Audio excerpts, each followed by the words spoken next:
Cool digs you got here. I like it. Thanks, man. Yes. So where are you from? Originally? Yeah. I'm originally from Montreal, Canada. Nice. But I've lived all over. I lived in Arizona. I've lived in New York, a place called Halifax, Nova Scotia.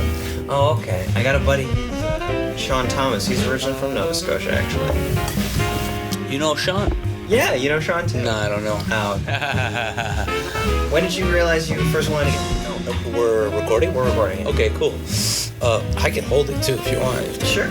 Is it will it pick up the yeah, it should. I mean, you can hold it if it's easy for you. Okay. I mean, if it'll pick it up, I'm fine. Okay. I guess I always wanted to get into film when I was a kid. Mm-hmm. But when I first decided to pursue film, I was getting off of a shoulder injury. I was going to school in Arizona, and I just kind of spent a couple weeks on painkillers, thinking about life, thinking about what I want to do with my life, and realized I want to make movies. Gotcha. Yeah. Gotcha. What was the epiphany that came to you while you were on painkillers? It wasn't really. It was like an epiphany where I was going to school for business, mm-hmm. and it was a thought where I said, if I wasn't going to do business, what would I want to do with my life? Mm-hmm. And I thought, what were some of my passions when I was a kid? And I said, you know what? I always loved movies. Mm-hmm. Maybe I'll make movies. Nice. And then I decided to go to film school. Nice. And you went to film school at New York Film Academy? In New York, yeah. Nice. What was that experience like? It was great. It was great. Yeah, I dug it. They put a camera in your hand the first day you're in school. They give you a camera. They're like, here, go make a little short film, and it was a great experience for me. Mm-hmm. Now, while you were at New York Film Academy, was you made Batter Up there? Mm-hmm. Okay. Yeah, I made Batter Up there. Okay. It's cool. Who were some of your favorite professors while there? You know what? I had this. They give you like a lead professor that kind of guides you through the whole process. Mm-hmm. And I had this guy, Billy, mm-hmm. who was he was kind of like an out-of-the-box type of teacher. He wasn't very formal. Mm-hmm. He kind of, if you wanted to sleep in the corner, you can go sleep in the corner. If you wanted to listen to him, you can listen to him. He didn't really, he wasn't strict, or he wasn't, he had what he had to say. Sometimes he liked it, sometimes he didn't like it. Mm-hmm. He had a lot of critique in him. Mm-hmm. But I really enjoyed his teaching process for me, mm-hmm. because I like that. I'm a no rules type of guy. I like, I like that attitude in regards to being taught, because there was some days where I would say, you know what, I'm gonna go sleep in the hallway because I'm exhausted, because we were filming all night and I don't really want to listen to you. And there's other times where I'd be rearing to go and ready to listen. So it was a great teaching style for me. Mm-hmm. And I'll never forget I made several short films when I was in school. Batter Up was like kind of my graduation film. Mm-hmm. But I'll never forget, he was very, very hard on my early short films, which helped me in a lot of ways. Like it's no good if you make a film and it sucks and somebody's like, oh, that's great, that's incredible. It's important, it's important for the learning process continually for people to say that sucks, that that's not good, so that you can improve, because mm-hmm. you're not a genius off the bat, and even when you're making big giant studio movies, there's always something wrong with it. So it's always a good I think critique is a good thing. Okay. Yeah. And as you were going through Billy's classes and through New York Film Academy, did you know what kind of track you want to move along? Were you always interested in director, writer, or moving in a certain direction? I was always set on directing movies. Mm-hmm. Producing kind of came naturally to me, mm-hmm. just because it's the art of cutting deals and making things work, and if shit happens, figuring it out, mm-hmm. Which is something I've always been able to do. Mm-hmm. So, but directing overall, just because I like the idea of, molding a vision from start to finish, and just kind of having the overall creative say on certain things, and just being able to play with what's around you. And, yeah. Okay. Yeah. What were some of the big things you learned from a producing standpoint going through NIFA?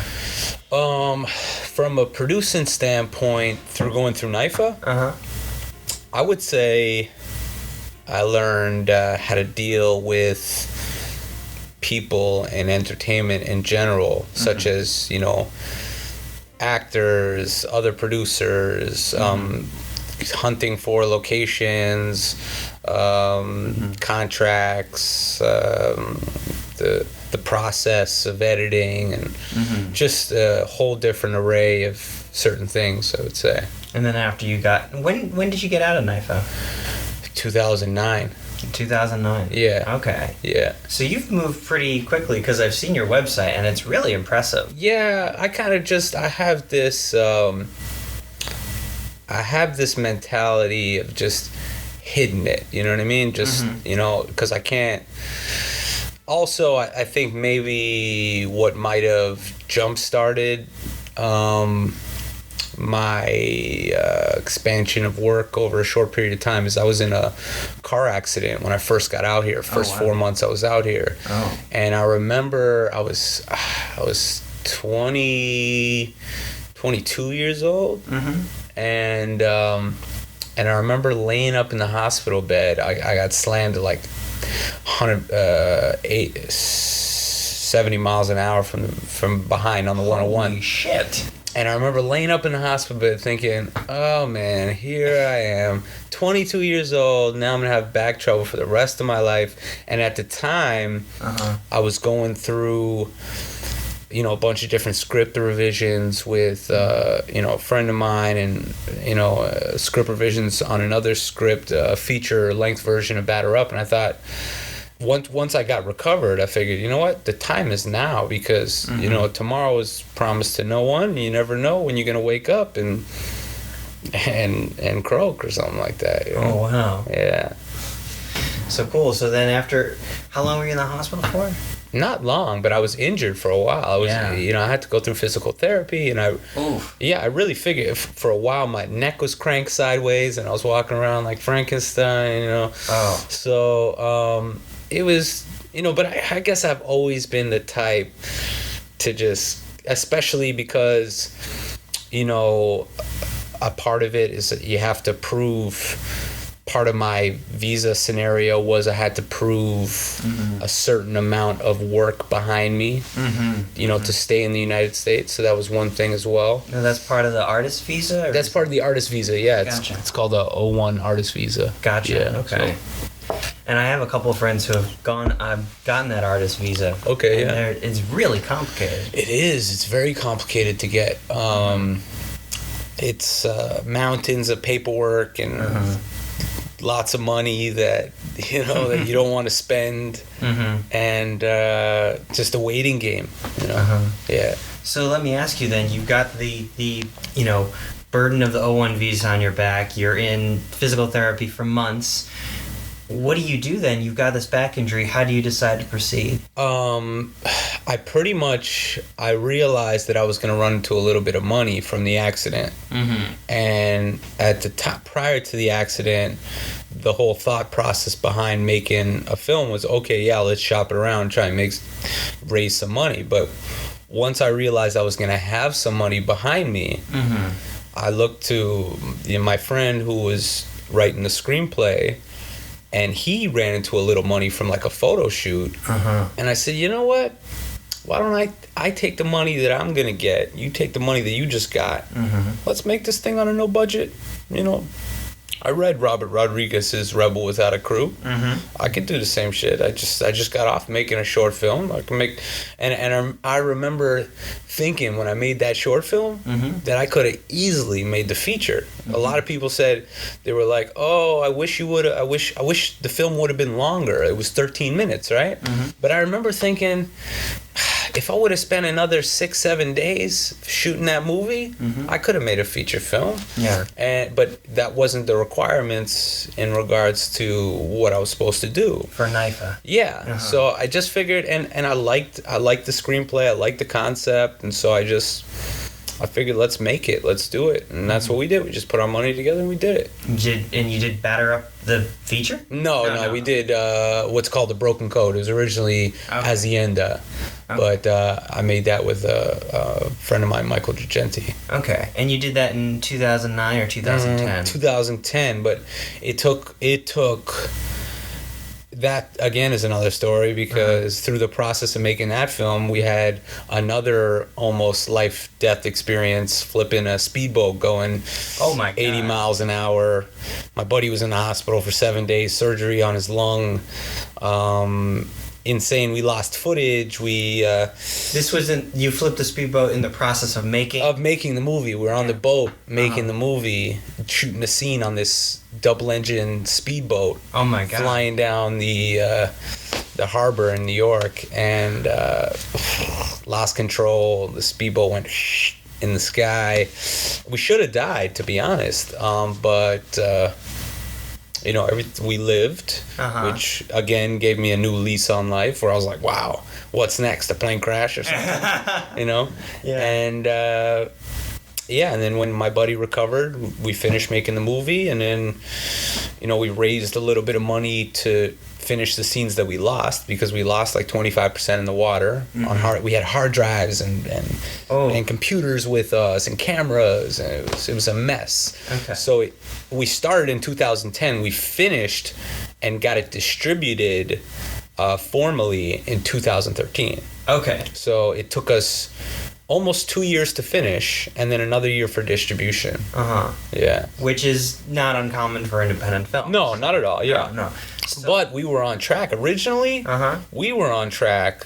It was going to take us 6 months because as we were shooting it, I was cutting it. And because I had decided that I'm not going to work and we're just going to make the movie, it was just full-time movie making, with us funding it. So I would shoot during the day, and then at night I would cut the scene that we shot, and then the next day we would shoot, and I would cut it. Yeah. So it was so like the movie was going to be shot and finished within 6 month period, and then it turned into this 2-year ordeal for us, which obviously there's setbacks, and obviously did the boat accident have a major part to do with the other setbacks?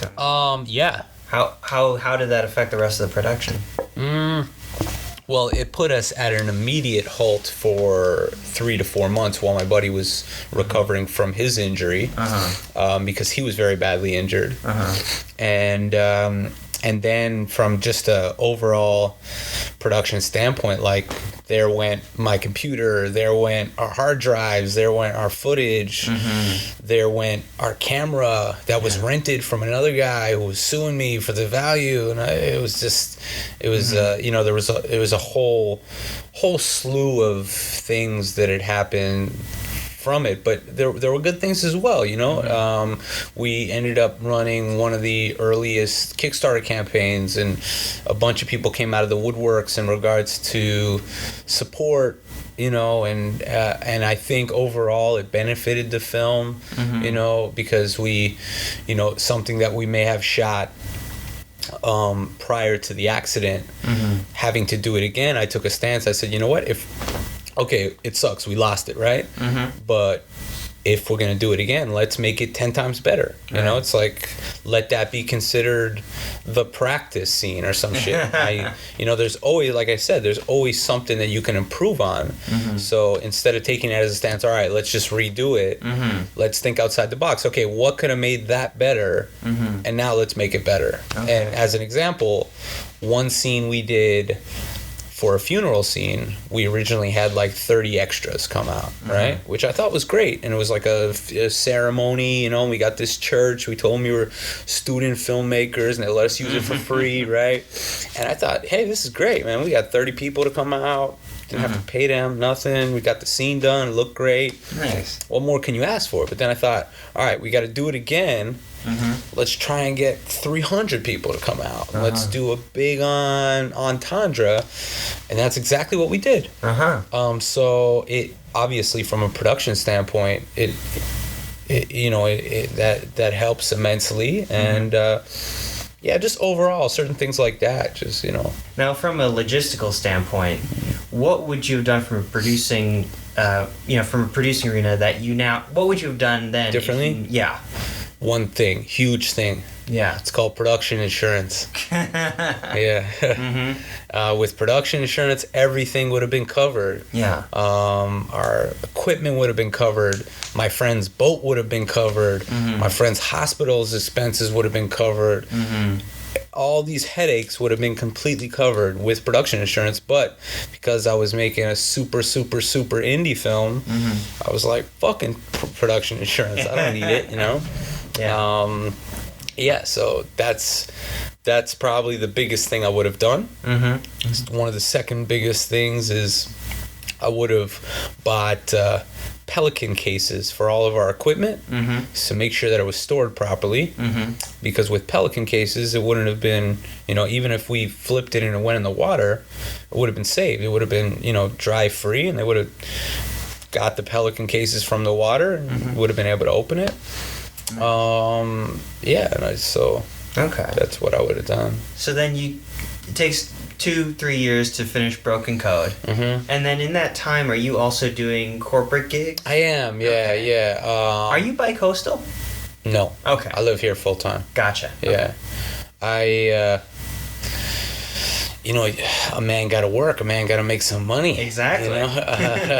So I sourced some work, and I ended up kind of tumbleweeding, into more work, where you meet another guy, and you find yourself, doing this job, that job, this job, and then, I did a bunch of commercial type work in between, just to kind of keep my head over water, because once the money runs out, it's out, it's gone. You got to make some money. Yeah. So let me ask you, in terms of building your portfolio as a commercial and corporate producer and director, you say you got a lot of these from referrals and friends. What are some of the best strategies you found? I want to say the best strategies to getting work is busting your ass on every job you do, no matter what it is. There's two things. You never turn a job down, because you could always say afterwards, I got a philosophy. You always say yes to a job first, and then you could always say, I don't want the job. But if you say no right off the bat, then you close the door right away. Right. Even if for some, it's better to analyze the job first. And then second of all, if you're going to do a job, regardless of whatever it is, do it to the best of your abilities. And just because you're in one position doesn't mean that you can't help in other positions while doing it, and takes notice, and do it with all aspects of professionalism in every which way, from appearance to personality to to just being friendly in certain things, which I think helps, because people want to work with other people who they know will show up on time, who will have the right presence, who will do the right job, who will perform properly, and so that's my advice in regards to that. I mean, it comes down to what Conan O'Brien said on this last episode of The Tonight Show: be kind and do good work. Do good work, and people will take notice. That's right. So what's been the biggest corporate or commercial gig that you or directed and produced? That I've produced most recently was a big corporate campaign for First Entertainment Credit Union, which was kind of a whirlwind of setups. It was a big photo shoot, and it involved like 12 or 14 different setups of different scenarios of people within the entertainment business that had to be prepped within 4 days.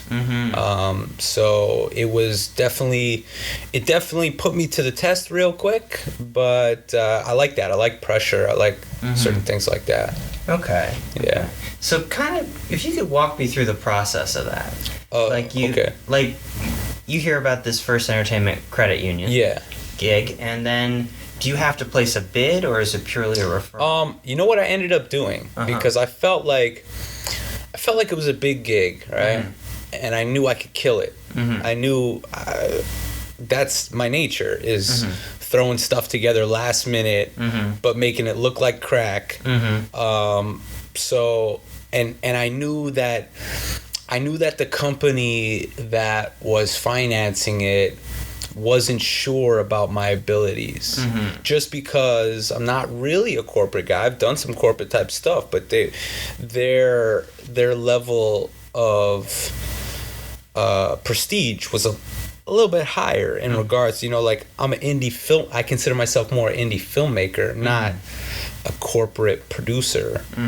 So I pretty much decided, I was like, you know what, the only way, sure, I got a few things under my belt, but the only way for me to secure this is for me to get on the phone and pitch the hell out of these guys.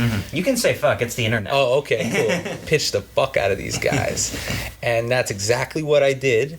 Got on the phone and I just basically told them, I said, look, whatever you need and however you need it, I am your guy. Forget anybody else in town. I will take care of whatever you need and whatever you need, however you need it, no matter what. And I'll be there. And that's exactly what I did. And I went above and beyond what their expectations were, and it worked out. And I've been working with them. I worked with them most recently again, and then, I got to go away for this documentary I'm doing. But as soon as I get back, there's another job lined up with them, which is good, and I'm sure there'll be more work down the pipeline. So it's it all kind of works out. Nice. Yeah. And the documentary is Escaping the Holocaust? The documentary is Escaping the Holocaust. All right.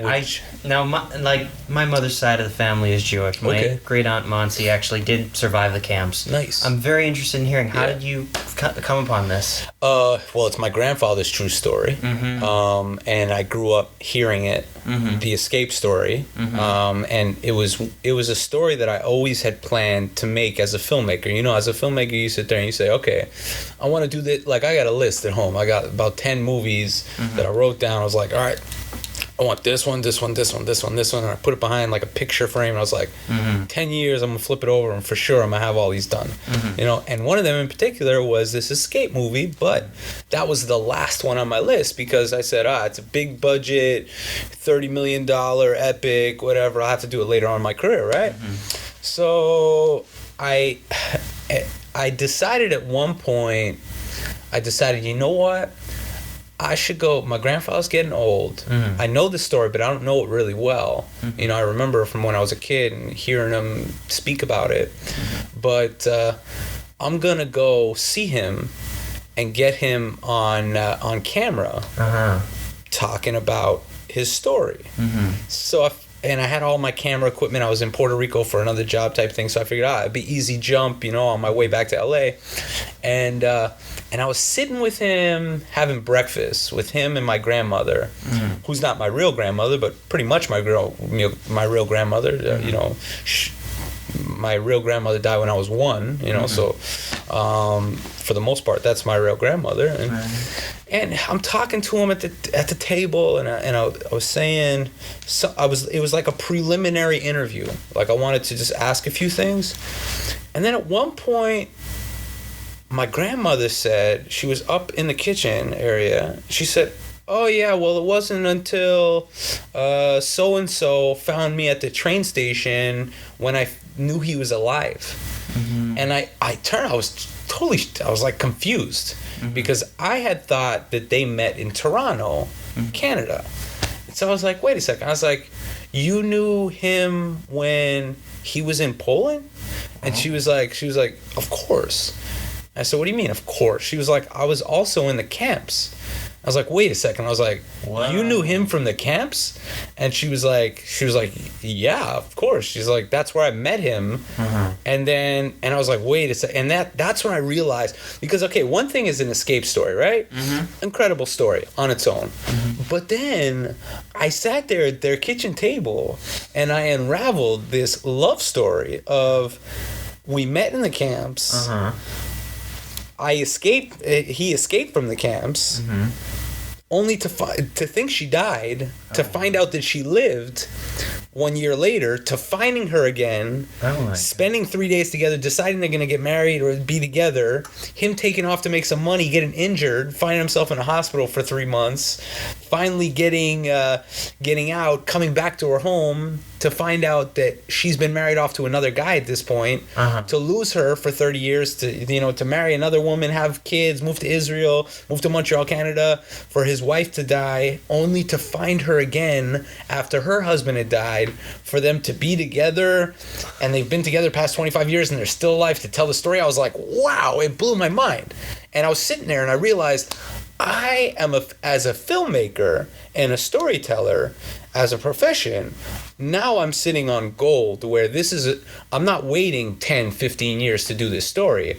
I don't care how it is. I'm going to find a way to do this story because this story needs to be told. And it's the right way for it to be told in a documentary because this is a true love story at the end of the day where they're both alive to tell the story, which is incredible. Oh my yeah God. So that was my discovery in regards to the project. Like I said, originally I set out just to get it on film of him telling his story about the escape, particulars. How did you eat? How did you sleep? How did you dig? What, like certain things, so that when I went to go make the narrative, that I would know, like specifics, like what was going through your mind, certain things. And but wow, I stumbled upon, what nobody had truly known about, and it was unspoken because they don't see it as a big deal.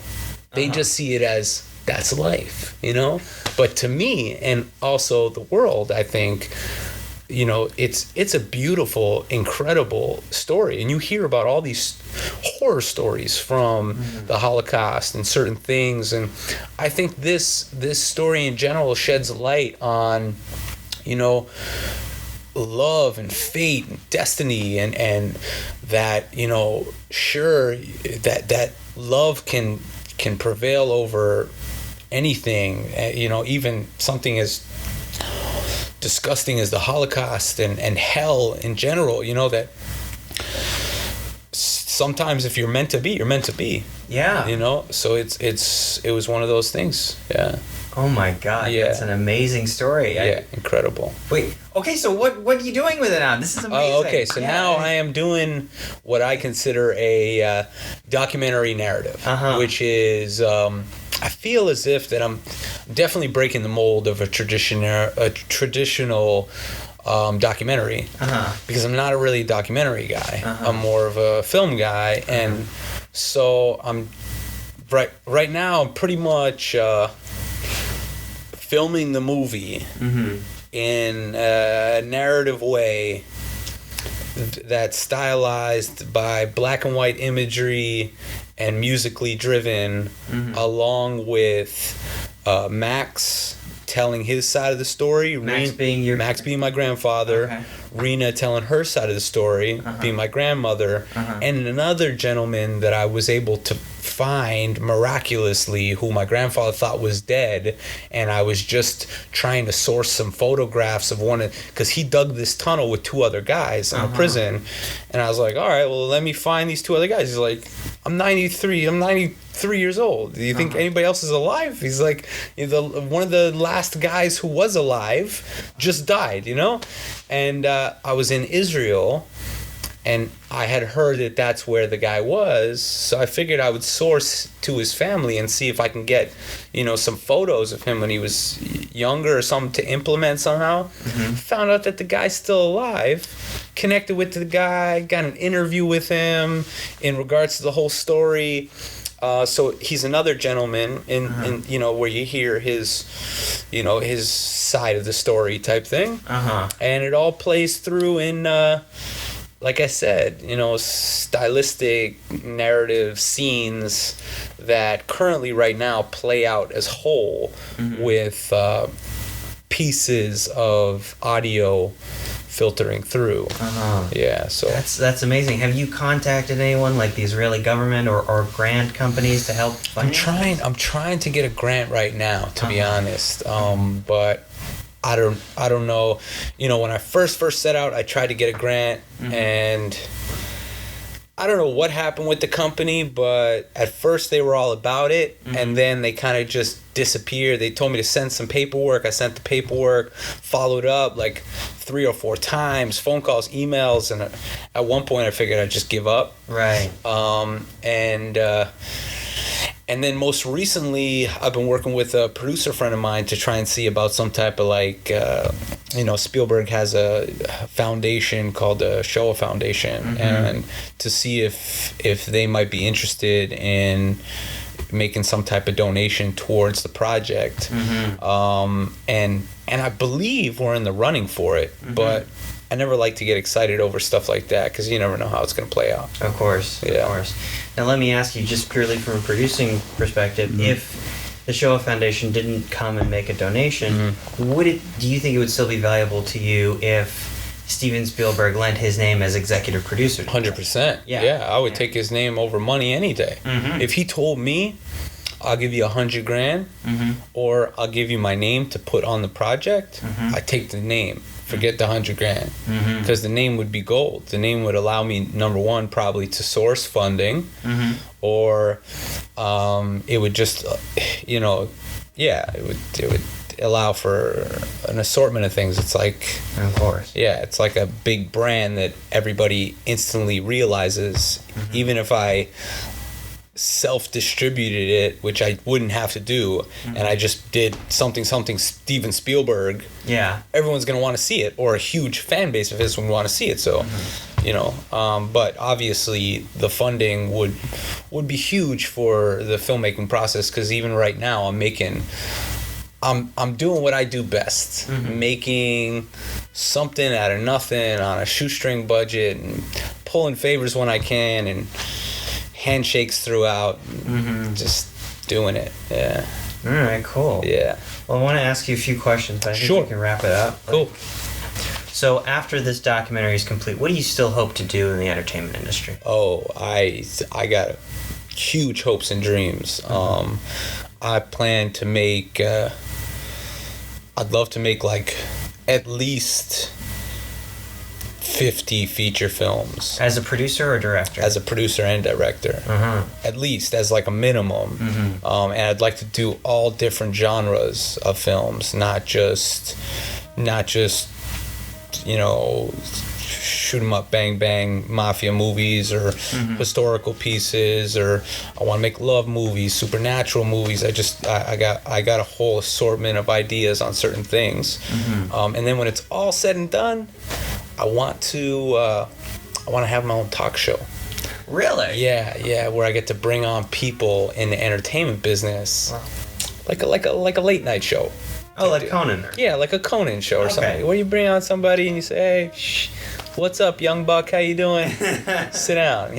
I can see that. Yeah, it would be cool. Yeah, I think it would be. I think it's a fun way to end out your career. I'm talking like as an old man, where I just. And somehow, through my dealings of making movies and connections that I'll make, they'll be like, "Oh, Josh Weber wants to do his own show. Cool, give him his own show." Where it doesn't have to be the late night show. It'd just be some type of show that I'd be able to finagle and do. And I think it would be a lot of fun, because then at that point, you can sit back after having a long career of your own, sit back and kind of meet the new young up and coming stars and talk jazz with them, and sit around, hang out. Yeah. Now, those 9 other projects on the back of your picture frame. Yeah. What are? Can you give us a couple? One of them is called "Carry Me Home," which is a feature-length version of Batter Up, which is it's a story pretty much about a girl's struggle after she loses her mother and having to become the head of the household, and she uses softball to help her cope with certain things. You know, that's probably my best pitch on it. There's also a film that a friend of mine wrote called Sons of Queens, which I think is probably one of the greatest scripts I've ever read in my entire life. Wow. Unfortunately, even from a low budget standpoint, it's a high budget action flick. But to me, it's not the action that makes the movie, it's the dialogue. It's the characters. They're so true, they're so real, it's so gritty. It's like a Tarantino-esque type of film. You know, there's a scene in particularly in the film that it just got me. You know, like it was one of those scripts where you can't stop reading it. And the scene in particular that gave it's like a 7-minute scene, 7-8 pages, right? But it's just a guy sitting at the corner of a bed and another guy in the bed, and you know from the whole scene that at the end of the scene, that guy sitting at the edge of the bed is going to kill that guy in the bed. It's the dialogue within it. He brings out this knife. He talks about how the knife was from 1942. It's his grandfather's knife. He killed Nazis with this knife. It's the realness and the grittiness of the picture in general that really makes me want to make it. Oh man. Yeah, and so there's that, and then there's a few others on the list that are kind of, there's like a supernatural love story about a girl who falls in love with her grandmother's lost love and helps them reconnect, but they're all dead the whole time. It's a weird, jazzy movie that kind of came to me in a dream one time. Yeah, there's a bunch of other ones. Wow, very cool, man. All right, so let me ask you this then. An unemployed actor is going to auditions and going to classes. An unemployed writer is working on their spec. What should an unemployed producer do? What should an unemployed produce? Whatever they can, however which way. I would say short films, student films, do whatever they can, however they can, in regards to building connections and making things happen. Yeah, that's what I would say. All right. Yeah. Well, cool, Josh. Oh yeah. I don't know, man. Good to meet you. Yeah, of course. Yeah. That's it. You got it. Over and out, Bronco. Bow, bow.